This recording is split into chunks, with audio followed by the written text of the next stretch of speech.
കണ്ടവനെല്ലാം കയറി വന്നാൽ അത് കാലക്കേടുണ്ടാക്കും എന്ന പഴഞ്ചൊല്ലിനെ അന്വർത്ഥമാക്കുന്ന രീതിയിൽ വേണം കാര്യങ്ങൾ ചർച്ച ചെയ്യാൻ. ഏതു സമയത്തും ഒരു രാഹുൽ ഗാന്ധിയുടെ ഒരു കോളിന് വേണ്ടി കാത്തിരിക്കുന്ന ആളാണ് ശ്രീ ജോസ് കെ മാണി. ഒരു മാറ്റം, പിണറായി വിജയനെ താഴെ ഇറക്കാനുള്ള ഒരു മഹിതമായ മാറ്റത്തിൻ്റെ മുന്നിൽ കേരള ജനത കാത്തിരിക്കുകയാണെന്ന് വോട്ട് ചെയ്യുക. BJP വലിയ ഓഫറുമായിട്ട് മാണിയുടെ പിന്നാലെ, ജോസ് കെ മാണിയുടെ പിന്നാലെ നടക്കുന്നു. പത്തനാപുരത്തെ ജനതയുടെ ഒരു കൈയും ശ്രീ ഗണേഷ് കുമാറിന് അനുകൂലമായി നീളില്ല. സത്യത്തിൽ ഈ തദ്ദേശ തെരഞ്ഞെടുപ്പിന് ശേഷം വലിയൊരു അവിശുദ്ധ കൂട്ടുകെട്ട് ഉണ്ടാകുമെന്നൊക്കെ ഇനി പറയുന്നുണ്ടെങ്കിലും യാഥാർത്ഥ്യം മറ്റൊന്നാണ് എന്നുള്ളതാണ് ഞാൻ വിശ്വസിക്കുന്നത്. ഓക്കെ, അതായത് ഈ UDF ഇപ്പോൾ കൂടുതൽ പാർട്ടികൾ അല്ലെങ്കിൽ വ്യക്തിപരമായ നേതാക്കൾ ഒക്കെ കടന്നു വരാൻ തയ്യാറായി നിൽക്കുന്നതാണ്. അങ്ങനെ അൻവർ, അതുപോലെ RJD, ഇങ്ങനെയൊക്കെ അങ്ങോട്ട് വരാൻ അവർ താല്പര്യപ്പെടുമ്പോൾ അതിനർത്ഥം UDF കേരളം പിടിച്ചെടുക്കുമെന്ന് തന്നെയല്ലേ?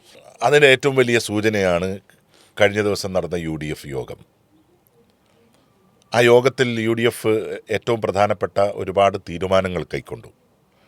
ആ തീരുമാനങ്ങളിൽ ഒന്ന് എന്ന് പറയുന്നത് അതിവേഗം സ്ഥാനാർത്ഥി നിർണയം നടത്തുക എന്നുള്ളതാണ്. അതോടൊപ്പം ചില രാഷ്ട്രീയ പാർട്ടികൾ കോൺഗ്രസിനോടൊപ്പം ചേരാൻ ആഗ്രഹിക്കുന്നവരെ കൊണ്ടുവരാൻ UDFനകത്തൊരു തീരുമാനമുണ്ടായി.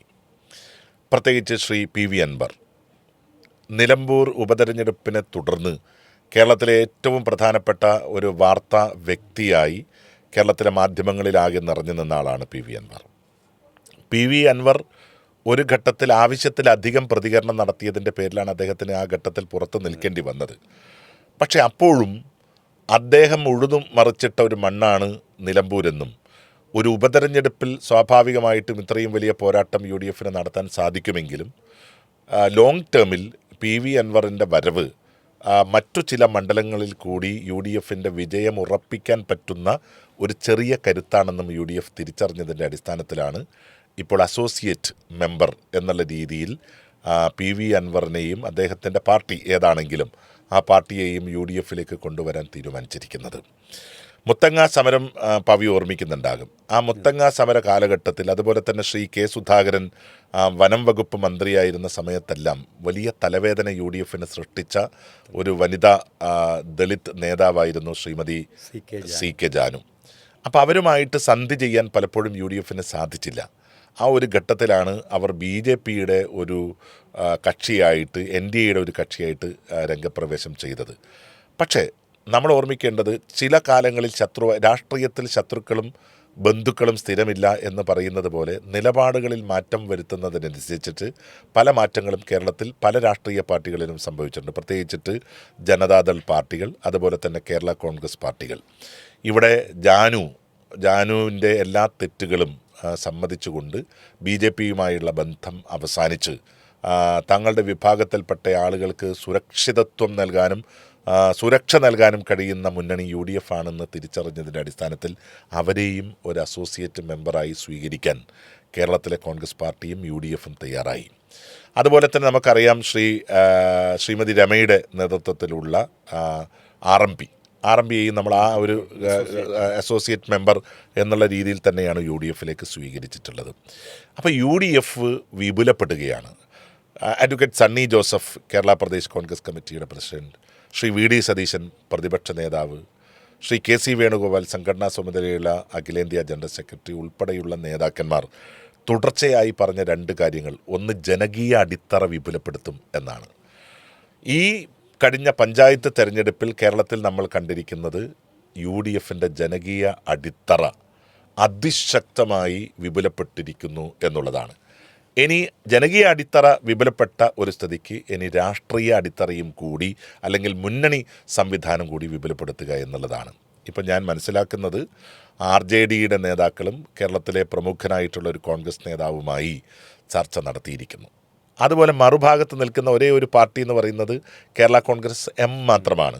കേരള കോൺഗ്രസിനെ സംബന്ധിച്ചിപ്പോൾ മീഡിയ ഗ്രാമം തന്നെ കഴിഞ്ഞ ദിവസങ്ങളിൽ വാർത്ത നൽകിയതുപോലെ ഏതു സമയത്തും ഒരു രാഹുൽ ഗാന്ധിയുടെ ഒരു കോളിന് വേണ്ടി കാത്തിരിക്കുന്ന ആളാണ് ശ്രീ ജോസ് കെ മാണി. ഇപ്പം നമുക്ക് അടുപ്പമുള്ള പല ആളുകളും പറയുന്നത് നമ്മൾ കേട്ടിട്ടുണ്ട്.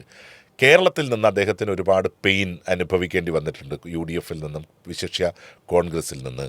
അതുകൊണ്ട് കേരളത്തിലെ ഒരു കോൺഗ്രസ് നേതാവ് വിളിച്ചാൽ പോകാൻ തയ്യാറാണ്. പക്ഷെ പോകാതിരിക്കാനുള്ള കാരണം, പോയാലും നാളെ എത്രത്തോളം ഉറപ്പുണ്ട് സീറ്റുകളുടെ കാര്യത്തിൽ, മന്ത്രിസ്ഥാനത്തിൻ്റെ കാര്യത്തിൽ, അല്ലെങ്കിൽ പാർട്ടി പിൻബലത്തിൻ്റെ കാര്യത്തിൽ എന്നുള്ള കാര്യത്തിൽ ജോസ് കെ മാണിക്ക് സംശയമാണ്. അതുകൊണ്ട് ജോസ് കെ മാണി മുന്നോട്ട് വെക്കുന്ന ഏക കാര്യം എന്ന് പറയുന്നത് KC വേണുഗോപാൽ ഒന്ന് വിളിക്കണം. KC വേണുഗോപാലിൻ്റെ മധ്യസ്ഥതയിൽ രാഹുൽ ഗാന്ധിയുമായി കൂടിക്കാഴ്ച നടത്തണം.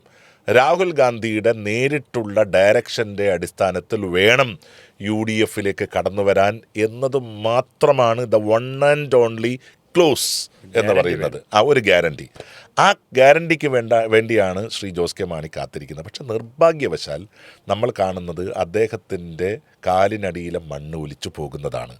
പാല എന്ന് പറയുന്ന KM മാണിയുടെ രാഷ്ട്രീയ ഹൃദയഭൂമി, ആ ഭൂമിയിൽ പോലും അദ്ദേഹത്തിൻ്റെ നാമധേയത്തിൽ നിലനിൽക്കുന്ന ഒരു രാഷ്ട്രീയ പാർട്ടി ഇങ്ങനെ എന്താ പറയുന്നത് നിലം പരിശായ ഒരു സ്ഥിതിവിശേഷം നമ്മൾ കാണുകയാണ്. കോട്ടയം ജില്ലയിൽ കേരള കോൺഗ്രസ് M എന്ന് പറയുന്ന രാഷ്ട്രീയ പാർട്ടിയുടെ പ്രസക്തി പരിപൂർണമായും നഷ്ടപ്പെട്ടിരിക്കുകയാണ്. മധ്യ കേരളത്തിൽ ക്രൈസ്തവ വിഭാഗത്തിനിടയിൽ വലിയ സ്വാധീനമുണ്ടായിരുന്ന കേരള കോൺഗ്രസ് M, ആ സ്വാധീനമെല്ലാം നഷ്ടപ്പെട്ട് ഇപ്പോൾ കരഞ്ഞുകൊണ്ടിരിക്കുന്ന ഒരു സാഹചര്യത്തിൽ നിൽക്കുകയാണ്. ഈ സന്ദർഭത്തിൽ കേരള കോൺഗ്രസ് എമ്മിനെ കോൺഗ്രസിലേക്ക് ചേർക്കണം, UDF ചേർക്കണം എന്നുള്ളതാണ് ചോദ്യം. അവിടെ മോൻസ് ജോസഫിനെ പോലെ, PJ ജോസഫിനെ പോലുള്ള നേതാക്കന്മാർ വലിയ ഒരു ഡിഫൻസാണ് നടത്തുന്നത്. അവർ പറഞ്ഞിരിക്കുന്നത് എന്താണ്? അവർ പറഞ്ഞിരിക്കുന്നത് ഈ രണ്ടില രണ്ടും കരിഞ്ഞിരിക്കുന്നു, ഇനി ഇല കരിഞ്ഞ രണ്ടില UDF വേണ്ട എന്നാണ്. എന്ന് പറഞ്ഞാൽ കേരള കോൺഗ്രസ് ജോസഫ് വിഭാഗത്തിൻ്റെ എതിർപ്പ് മറികടന്നിട്ട് വേണം ഇനി മാണി ഗ്രൂപ്പിനെ UDF ഭാഗമാക്കാൻ. അത് തൽക്കാലത്തിലേക്ക് നടക്കില്ല. BJP വലിയ ഓഫറുമായിട്ട് മാണിയുടെ പിന്നാലെ, ജോസ് കെ മാണിയുടെ പിന്നാലെ നടക്കുന്നു എന്നാണ് ഞാൻ മനസ്സിലാക്കുന്നത്. അദ്ദേഹത്തെ ക്യാബിനറ്റ് പദവിയിലെത്തിക്കാൻ, അദ്ദേഹത്തിൻ്റെ പാർട്ടി NDAയുടെ ഭാഗമാകാനൊക്കെ ഉള്ള ശ്രമം അവരുടെ ഭാഗത്തു നിന്ന് നടക്കുന്നു. പക്ഷേ അവിടെയും ജോസ് കെ മാണിക്കുള്ള ഒരു വലിയ തകർച്ച എന്ന് പറയുന്നത് കേരളത്തിലെ അച്ഛന്മാരും കേരളത്തിലെ പിതാക്കന്മാരും കേരളത്തിലെ ക്രൈസ്തവ വിഭാഗങ്ങളും അങ്ങനെ ഒരു നീക്കം ജോസ് കെ മാണി നടത്തിക്കഴിഞ്ഞാൽ അതിന് ഒരു രീതിയിലുള്ള പിൻബലവും നൽകില്ല എന്നുള്ളത് കൊണ്ടാണ്. അതുകൊണ്ട് UDF ജനകീയ അടിത്തറ വിപുലീകരിക്കപ്പെട്ടിരിക്കുന്ന ഈ ഒരു പഞ്ചായത്ത് തെരഞ്ഞെടുപ്പിന് ശേഷം അതിൻ്റെ രാഷ്ട്രീയ അടിത്തറ വിപുലപ്പെടുത്തുകയാണ്. പക്ഷേ വളരെ സൂക്ഷ്മതയോടുകൂടി മാത്രമേ UDF മുന്നോട്ട് പോകാൻ സാധിക്കൂ. കാരണം എന്താണ്, കണ്ടവനെല്ലാം കയറി വന്നാൽ അത് കാലക്കേടുണ്ടാക്കും എന്ന പഴഞ്ചൊല്ലിനെ അന്വർത്ഥമാക്കുന്ന രീതിയിൽ വേണം കാര്യങ്ങൾ ചർച്ച ചെയ്യാൻ. ഇപ്പോൾ KB ഗണേഷ് കുമാറിനെ പോലുള്ള ഒരാൾ എല്ലാ സമയത്തും ഭാഗ്യാന്വേഷിയായിട്ട് നടക്കുന്നതാണ്. അദ്ദേഹം വേണമെങ്കിൽ ഇപ്പോൾ നാളെ രാവിലെ UDF വരണം, കാരണം അടുത്ത 5 വർഷം മന്ത്രിയാവാം എന്നുള്ളതാണ് അദ്ദേഹത്തിൻ്റെ. പക്ഷേ അദ്ദേഹത്തിൻ്റെ ഏറ്റവും വലിയ ശക്തി ദുർഗം എന്ന് പറയുന്ന പത്തനാപുരം എന്ന് പറയുന്ന ശ്രീ ഗണേഷ് കുമാറിൻ്റെ പെരുംകോട്ട തകർത്ത് തരിപ്പണമാക്കിയിരിക്കുകയാണ് ചാമക്കാല. അപ്പോൾ ചാമക്കാലയെ പോലുള്ള ഒരു മിടുക്കനായിട്ടുള്ള കോൺഗ്രസ് ലീഡർ പത്തനാപുരത്തെ തകർത്തു തരിപ്പണമാക്കി ഗണേഷ് കുമാറിൻ്റെ പൊന്നാപുരം കോട്ട എന്ന് പറയുന്ന പത്തനാപുരം നിയമസഭാ നിയോജക മണ്ഡലത്തിൽ ഇടിമുഴക്കമായി മാറിയിട്ടുണ്ടെങ്കിൽ പിന്നെ അതൊക്കെ വേസ്റ്റാണ്. 8-6 പഞ്ചായത്തും നഷ്ടപ്പെട്ടു എന്ന് മാത്രമല്ല, ഗണേഷ് കുമാറിനെ വേണ്ട എന്നുള്ളത്. എത്ര ബസ്സുകളാണ് പത്തനാപുരത്തേക്ക് മാത്രം KSRTC ആരംഭിക്കുകയും അവസാനിപ്പിക്കുകയും ചെയ്തത്? പണ്ടങ്ങനെയാണല്ലോ, എല്ലാം കൊട്ടാരക്കരക്കായിരുന്നു. ഇപ്പോൾ അതെല്ലാം പത്തനാപുരത്തേക്കായി. പക്ഷേ ഒരു KSRTC ബസ്സിൻ്റെ റൂട്ടും പത്തനാപുരത്തേക്ക് നീണ്ടാലും പത്തനാപുരത്തെ ജനതയുടെ ഒരു കൈയും ശ്രീ ഗണേഷ് കുമാറിന് അനുകൂലമായി നീളില്ല എന്ന് ഉറപ്പിക്കുന്ന ഒരു പഞ്ചായത്ത് തെരഞ്ഞെടുപ്പാണ് പത്തനാപുരത്ത് നടന്നത്. അതെ, അപ്പം അതുകൊണ്ട് അവിടെ ശ്രീ ചാമക്കാലയെ പോലുള്ള ഉഗ്രശേഷിയുള്ള കോൺഗ്രസിൻ്റെ പോരാളികൾ അതിശക്തമായി മുന്നോട്ട് പോകുമ്പോൾ അവരെ ദുർബലപ്പെടുത്തുന്ന ഒരു നീക്കം സ്വാഭാവികമായും UDF ഭാഗത്തു നിന്നും ഉണ്ടാവാൻ പാടില്ല. ജോസ് കെ മാണിക്ക് ഇപ്പോഴല്ല, അത് അപകടം മണത്ത് കുറച്ച് കാലങ്ങളായി. ഉമ്മൻചാണ്ടി മരിച്ചതോടെ നടന്ന ഉപതെരഞ്ഞെടുപ്പ്, അവിടെ പുതുപ്പള്ളിയിൽ ഏകദേശം 9,000 ഭൂരിപക്ഷം ഉണ്ടായിരുന്നിടത്ത് 38,000-ഓളം ഭൂരിപക്ഷം ഉണ്ടായി. അതൊക്കെ ജോസ് കെ മാണിയുടെ വോട്ട് തന്നെയാണ്. അതുപോലെ തന്നെ പിന്നീട് നടന്ന ലോക്സഭാ തെരഞ്ഞെടുപ്പ്, അന്ന് തന്നെ ഏതെങ്കിലും ഒരു ഭാഗത്തു നിന്നൊരു വിളി കേട്ടാൽ UDF പോകാമെന്ന് ധരിച്ചിരുന്നു. ഇല്ലെങ്കിൽ പ്രവർത്തകർ UDF ജോസ് കെ മാണിയും കുറച്ച് പേരും LDF ബാക്കിയാകും അദ്ദേഹം എന്ന് അദ്ദേഹത്തിന് ഉറപ്പായിരുന്നു. ആ ഒരു ഘട്ടത്തിലാണ് ഇപ്പോൾ നിൽക്കുന്നത്. നമ്മൾ അറിയേണ്ടത് ഒരു തെരഞ്ഞെടുപ്പിന് മുന്നേ ഒരു പാർട്ടി അധികാരത്തിലെത്തി എന്ന് കേരള ജനത ഒന്നടങ്കം വിശ്വസിക്കുന്ന കേരള ചരിത്രത്തിലെ ആദ്യത്തെ തെരഞ്ഞെടുപ്പാണ് 2026 വരാൻ വേണ്ടി പോകുന്നത്. ഇന്ന് കേരളത്തിൽ ഒരു സർവേ നടത്തിയാൽ, അതല്ലെങ്കിൽ ഒരു അഭിപ്രായ വോട്ടെടുപ്പ് നടത്തി കഴിഞ്ഞാൽ, കേരളത്തിലെ എല്ലാ അഭിപ്രായ സർവേയിലും ഒറ്റക്കെട്ടായി ആളുകൾ പറയുന്ന ഒറ്റ കാര്യമേ ഉണ്ടാവൂ, 2026 UDF. അങ്ങനെ ഒരു രാഷ്ട്രീയ സാഹചര്യം കേരളത്തിൽ ഒരിക്കലും ഉണ്ടായിട്ടില്ല. ഇപ്പോൾ ഇത്രയും വലിയ ജനസമ്പർക്ക പരിപാടികൾ നടത്തിയ ഉമ്മൻചാണ്ടിയുടെ കാലത്ത് പോലും ഉമ്മൻചാണ്ടി രണ്ടാമത് ഭരണത്തിൽ വരുമോ എന്നുള്ളത് ആരും സംസാരിച്ചിട്ടില്ല. 101 സീറ്റുമായി ശ്രീ AK ആൻ്റണി കേരളത്തിൽ വന്ന കാലഘട്ടത്തിൽ പോലും ആരും പ്രവചിച്ചിട്ടില്ല UDF ഇത്രയും ഏകപക്ഷീയമായ ഭൂരിപക്ഷത്തോടു കൂടി അധികാരത്തിൽ വരുന്നത്.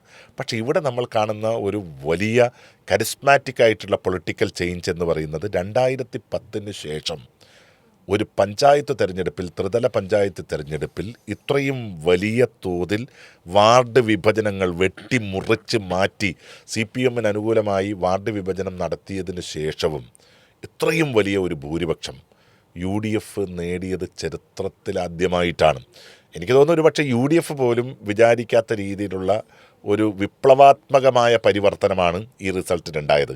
കാരണം ത്രിതല പഞ്ചായത്തിൽ ഗ്രാമപഞ്ചായത്തിൽ വിജയിക്കുന്നു, ബ്ലോക്ക് പഞ്ചായത്തിൽ വിജയിക്കുന്നു, ജില്ലാ പഞ്ചായത്തിൽ വിജയിക്കുന്നു, കോർപ്പറേഷനിൽ വിജയിക്കുന്നു, മുനിസിപ്പാലിറ്റിയിൽ വിജയിക്കുന്നു. അങ്ങനെ കേരളത്തിലെ എല്ലാ മേഖലകളിലും ഒരേപോലെ UDF അതിൻ്റെ വിജയക്കൊടി പാറിച്ചൊരു തെരഞ്ഞെടുപ്പിന് ശേഷം ഇനി മാസങ്ങൾ ഇങ്ങനെ കാത്തിരിക്കുകയാണ് ആളുകൾ. ഒരു മാറ്റം, പിണറായി വിജയനെ താഴെ ഇറക്കാനുള്ള ഒരു മഹിതമായ മാറ്റത്തിൻ്റെ മുന്നിൽ കേരള ജനത കാത്തിരിക്കുകയാണ് ഒന്ന് വോട്ട് ചെയ്യാൻ. അപ്പോൾ ആകെയുള്ള ഒരു അപകടം എന്ന് പറയുന്നത് ഇപ്പോൾ SIRമായി ബന്ധപ്പെട്ടിട്ടാണ്. 24 ലക്ഷത്തിലധികം വോട്ടർമാർ SIRൽ പുറന്തള്ളപ്പെട്ടിരിക്കുന്നു. അതൊരു വലിയ ടാസ്ക്കാണ്, വലിയൊരു വിഷയമാണ്. ആ വിഷയം UDF ആണ് ഒരുപക്ഷെ ഏറ്റവും കൂടുതൽ ഗൗരവത്തോടുകൂടി കൈകാര്യം ചെയ്യേണ്ടത്. കാരണം ഈ BLOമാർ വീട് കയറി ഇറങ്ങുന്ന സമയത്ത് CPMൻ്റെ പ്രവർത്തകന്മാർ അവരുടെ കൂടെ പരമാവധി ഉണ്ടായിരുന്നു എന്നൊരു വാർത്ത കേരളത്തിൽ പൊതുവെ കേൾക്കാൻ സാധിക്കുന്നുണ്ട്. ആ SIRലേക്ക് ബാക്കി വരുന്ന വോട്ടുകൾ കൂടി ചേർക്കാനും ഇപ്പോൾ പഞ്ചായത്ത് തെരഞ്ഞെടുപ്പിൽ ചേർക്കപ്പെട്ടിട്ടുള്ള അധിക വോട്ടുകൾ നിയമസഭാ തെരഞ്ഞെടുപ്പിൻ്റെ വോട്ടർ പട്ടികയിലേക്ക് കൊണ്ടുവന്ന് ചേർക്കാൻ UDFന് സാധിച്ചാൽ ഒരു തർക്കവും വേണ്ട, ശ്രീ VD സതീശൻ പറയുന്നത് പോലെ 100 സീറ്റിൽ അധികമായിരിക്കും കേരളത്തിലെ UDFൻ്റെ വിജയം. അത് മുന്നിൽ കണ്ടുകൊണ്ട് തന്നെയാണ് പല രാഷ്ട്രീയ പാർട്ടികളും UDFനോട് അടുക്കുന്നത്. തീർച്ചയായിട്ടും ആ ഒരു അടുപ്പമാണ് പല പാർട്ടികളും കാണിച്ചുകൊണ്ടിരിക്കുന്നത്. പക്ഷെ നമ്മൾ ആലോചിക്കേണ്ടത്, അത്രയധികം പാർട്ടികൾക്ക് കേരളത്തിൽ അവസരം നൽകിക്കഴിഞ്ഞാൽ സ്വാഭാവികമായിട്ടും ഇത്രയും കാലം വിറക് വെട്ടിയും വെള്ളം കോരിയും ജീവിച്ച നിരവധി ആളുകൾക്ക് പാർട്ടിയിലും മുന്നണിയിലും അവസരങ്ങൾ നഷ്ടപ്പെടും. കാരണം കഴിഞ്ഞ തവണയ്ക്ക് UDFൽ കോൺഗ്രസ് മത്സരിച്ചത് വളരെ കൂടുതൽ സീറ്റുകളിലാണ്. ആ സീറ്റുകൾ കോൺഗ്രസ് ആയിരിക്കും ഏറ്റവും കൂടുതൽ വിട്ടുവീഴ്ച ചെയ്യേണ്ടി വരിക. അതുകൊണ്ട് സൂക്ഷിച്ചും കണ്ടും വേണം UDFലേക്കുള്ള ഓരോ എൻട്രിയും. തീർച്ചയായിട്ടും അതിനൊക്കെ പ്രാഗൽഭ്യമുള്ള, അതിനൊക്കെയുള്ള സ്ട്രാറ്റജിക്കൽ മൈൻഡുള്ള ലീഡേഴ്സ് തന്നെയാണ് ഇന്ന് UDFനെ നയിക്കുന്നത് എന്നുള്ളത് ആശാവഹമായിട്ടുള്ള കാര്യമാണ്.